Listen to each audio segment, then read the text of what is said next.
Yeah, this is another sad story. This is another terrible story of a young man who killed his boss out of greed. Yes, it is not enough. I want more.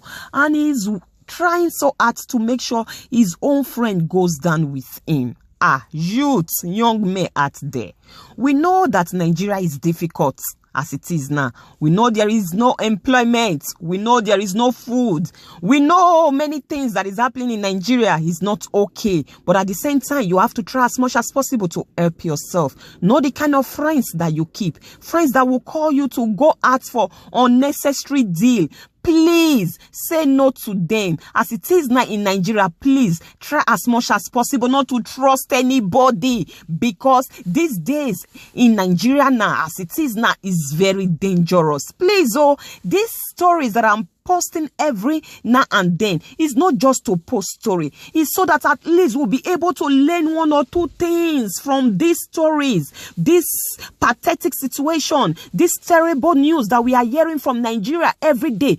Do not allow it to happen to you before you learn from it. At least you can post this or send it to anybody so that they will learn from it that this is not the time to trust anybody. Yes, let me let you people listen to what this young man is trying to do to his friend, because as it is now in this video, his friend never knew that the plan was to go and kill someone. And even after they killed his boss, they did not tell the friend. So I believe the friend is not even supposed to be arrested. Wonders we never cease in Nigeria. May God save us in this country. Yeah, I said, okay. You kill somebody. I didn't tell him, guy. I didn't tell him that want to kill someone, because the plan was not to kill someone. What was the plan? I said, guy, me and this my guy want to carry out one deal in the evening. That was what I said. I said, you go show. He said, if the deal involve money, I said, involve money, you go show. He said, okay, go show. That was what the thing. That's why I said, he understand when I said it was a deal. Say you go show. So it's not the deal to go to Tantala. That's why I say he understand. That's what I'm trying to say. You never said he had a plan. Now, he said I never said he had a plan. Asking this question. When the to know what I'm saying is truth here to confirm my sincerity. When he came in the evening, when the soldier came, I told the soldier that this is the driver to my boss. He concur. Cause in the evening when he came, in the morning when he came, I've already narrated. I told him then that's why the soldier allowed him to drive the car. The soldier said, is this the driver? I said, the one that bought the car. The soldier also, and I gave him the key. So it's not something maybe I'm trying to complicate the matter. I said all the facts to the police there, so I'm not trying to cover up any issue. Your boss has been stabbed before you decided to move the car away. Yes, he has been stabbed. Actually, it's a white car. He just bought the car that day. The boss? It was Kelechi. Okay, sorry, let me ask you. At the point where you've already killed your boss before you came to him. Yes. To come and drive. To come outside.